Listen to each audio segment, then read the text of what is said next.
How do you build a film like this? What idea was the jumping off point and why? No pun intended, of course. So this is my third feature, and Okay. I wanted to they've all been, in the lower budget range, but this one I really wanted to do on a micro budget. And I just thought, so I was kind of going from there and thinking what would be possible on that type of budget. So I wanted to use the assets I had. So, so we shot a lot of it like in and around my house. Uh, Three locations, like locations, or we paid for two locations, $50 a piece. So it was like locations we could get, and a cat we were non-SAG. And yeah, Sorry. I mean, in terms of like, budgeting and building it out that kind of way. So I'm casting people I kind of know a little bit or I had worked with in the past. Uh-huh. And we had a small crew. The crew was maybe about 10 people, so it's not like tiny, but it's definitely small by film standards. And but I think I'm good at scheduling and budgeting, and so everything, it was like, we I think it was all achievable. And yeah, I mean, yeah, so that was But like the what basic was way. the first idea? That's the jumping off point, besides Yeah, the well, mechanics of micro budget filmmaking. right. Well, I worked with Kenny, my co-star in it a bunch. And back in the day, we both lived in New York, and he's a stand-up comic. And so we Okay. both used to make a lot of these like 2-minute shorts, like no budget shorts. It was really just me and him. And that would like to play before his comedy act. So we kind of wanted to go back to that kind of style where you're just, Riffing. it's like quick and Yeah. simple and easy. And then I made for on my Instagram page, I made kind of like a fake trailer with Joey, my wife, and that was just like around our house, just shooting on an iPhone. And then I just thought, I don't know, maybe we could just kind of make a movie like this. And it did get a little bit bigger than I initially thought it would be. But yeah, that was the initial idea. And then I was kind of like, I was working on another script that was like a bigger budget, but I like a little bit impatient. I'm like, I want to do something I could actually make that I don't have to Right. like around for Right. like some crazy funding that's never going to happen. So, so I'd been writing down like whenever I had like an idea that I thought was kind of funny, I would just make a note of it. And then I started Right. sort of like putting together a script, and I just thought it'd be easier. Like I just wanted like a lot of times with comedies, I feel like, I don't care about the plot that much. I just want to, a lot of times once it gets into like the untangling this plot, I'm like, well, now I don't care anymore. So I wanted just like a very basic like plot. Right. So and I was actually kind of inspired by I was watching The Station Agent, Oh and yeah. so Yeah. it's just like, a guy comes to town, he meets somebody, they interact a bit, and then it ends. So I wanted something, so I thought like that's kind of a basic plot that anybody could follow, so I just Right. thought, oh, what if it's like a guy comes to town and meets somebody and they just like do some stuff. And that way I could throw in all my ideas, by Right. having this like easy to follow plot. It could be a jumping off point for any like wacky idea, and just always come back to that basic dynamic of like two new friends. All So right. so that was kind of like where, the basic idea started. Perfect. So the banter between your character named Aaron and Kenny, portrayed by Kenny Z, I refuse to pronounce his last name, seems to have come from previous lifetimes. What is your spiritual experience with Kenny that produced the easy banter with quote unquote Kenny? I guess we worked together a bunch, and right off the bat we kind of liked each other. We got along. I was working at like a nonprofit in New York, and he was temping, and I was kind of like his boss while he was temping, I guess, a little bit. And then he overheard me on the phone talking about a softball team I was on, and then he asked if he could play. So we started playing softball together, and then Nice. I don't know, we just started hanging out, and it turned out we both did some creative stuff. And yeah, I guess over time, we just built up kind of a chemistry. Great. The mendacity of the suburb of Skokie includes fabulous B-roll opportunities.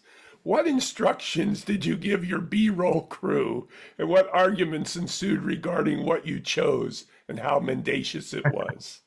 I like that you assume there were arguments. But I appreciate that you're bringing up the B-roll because I love that kind of stuff.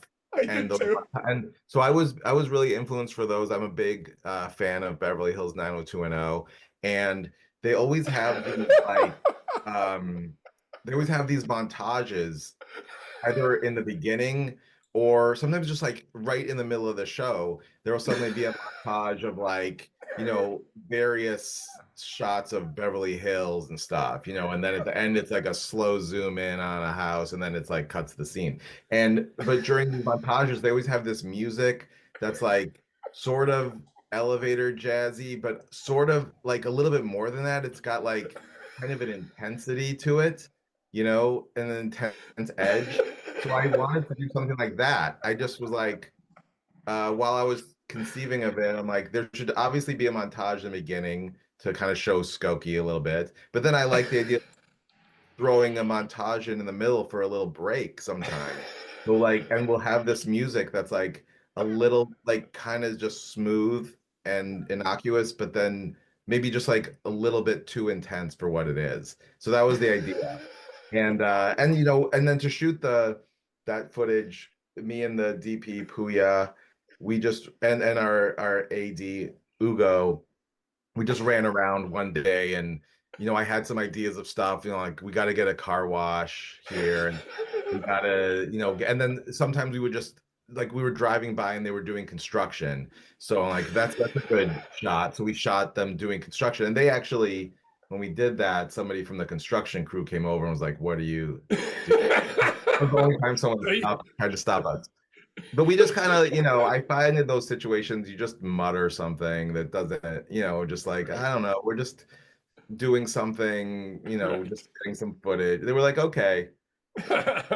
So, So there's but yeah, nothing there's nothing within your film that can't happen in real life, yet your exaggeration of it is the point. How does understanding the absurdity of real life a distinct survival instinct for you as a creator? gosh. Um, yeah, Golly gee.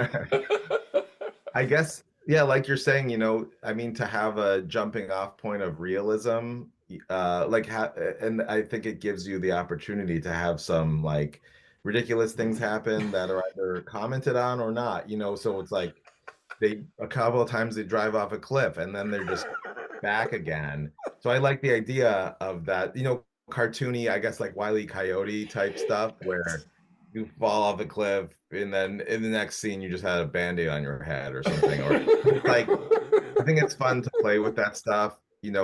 Sometimes it's like, well, some like how is the car still like we did drive off a cliff. Sometimes people will refer to it, but other times or it's like there's a part where it's kind of like, yeah, the car is fixed and it's like, well, it exploded. How could it be fixed, so I think it's fun to just kind of Sure. have that absurdity, but then sometimes have people question the absurdity too. You have two real product placements, four if you include mayonnaise and Michael Glover Smith. What is the advantage of what is the advantage of selling out before you really sell out? And what will you remember about your first selling out when you really sell out? Right. Yeah, with I like sometimes I don't know like what I was thinking with the wild cherry Pepsi because a lot of people are like who see it they're like, were you paid by Wild Cherry Pepsi to do that? I'm like, no. No, like maybe I should have. I wanted like with that, I wanted a thing that could connect to character. It's like they just see each other drinking Wild Cherry Pepsi. So I thought if they're just doing something the same that is a little bit unique or out of the ordinary, it's like if if I'm walking on the street drinking that drink and I see someone else drinking it, it's like, oh, that's hey, we're both drinking it together. So in hindsight, it could have been just like an apple, but I thought something about Wild Cherry Pepsi is like kind of funny to me. I don't know, just like that it's wild and crazy, and And it's just like Sherry. a beverage. But yeah, I don't know. Maybe we should have got some actual sponsorship. And then Well, maybe you will develop it. yeah, if I who were knows? those people, I'd definitely send you around the country with Yeah. that thing. But I do Um, want to say we were, lucky to have Michael in the movie as the record yes, store owner. That was cool. that was So, life imitating um, art. yes. So, and he nailed it. Yeah, he And he did. He right. did. I didn't say anything Just to him about the character or the lines, and right off the bat, it was yeah, like yeah. perfect. He was right there. Uh, like American sitcoms, you use the easy character naming traits of the person's real first name.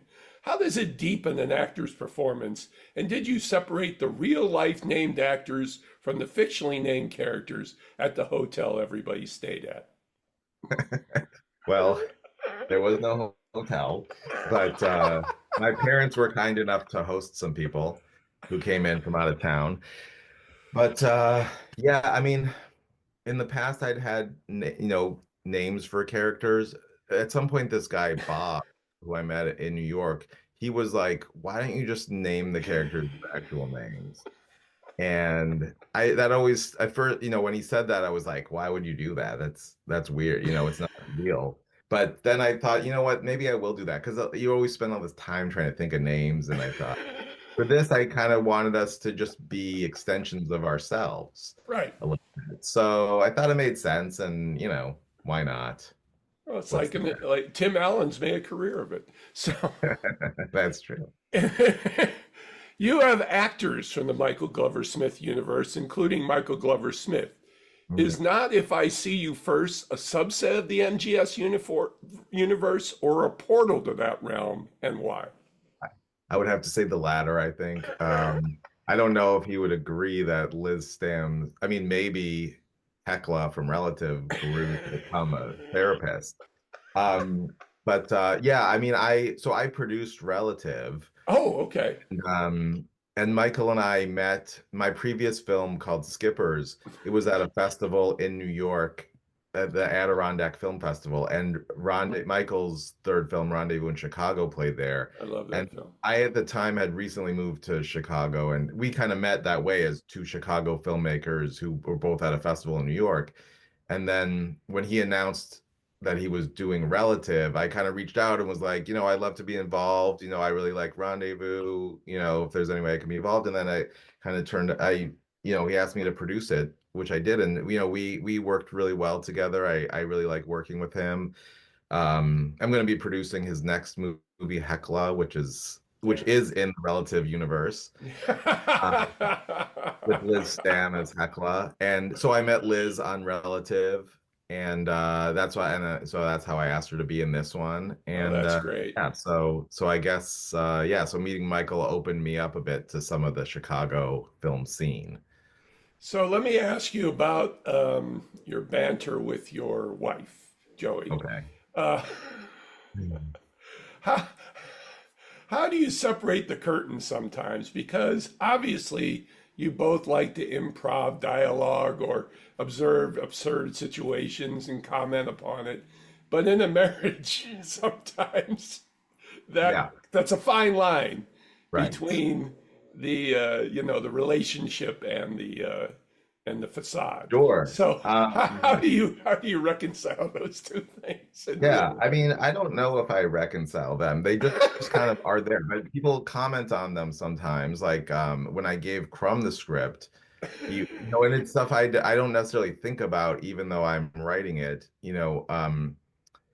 Like he was kind of like, oh, there's all this stuff about people being tempted, people in a relationship being tempted by someone else. And I hadn't even occurred to me that that was such a big thing because so there's like, my character gets selective amnesia, forgets his wife, and he's like, does that mean something about your actual relationship? And but that was actually another 90210 thing. There was an episode of the show I was watching where Kelly Kelly gets shot and she's in a coma, and then she comes out of it and she's engaged to Brandon at the time, and she completely forgets about him, but she remembers everything else. And I was like, that's such a funny dynamic, to have some like your partner forget you, but remember everything else. It's like, you feel bad that they're been shot, but you're also like annoyed at them. Like, why do you forget me? What does that mean? So I thought that was a funny thing. It wasn't necessarily a reflection of my actual relationship, but and then I thought, if I'm doing that, like her character should have where she's tempted. So she's got this guy on Instagram she's following that she's kind of in love with a little bit. So, but Joey and I didn't totally talk about does that mean something for our relationship? Maybe we should. I don't know. Maybe. Finally, you have several jumping off points of cliffs in your film. What is the symbolic nature of such occurrences, and what can we learn about life in regard to both being on the precipice of a cliff and the fall into the yawning void?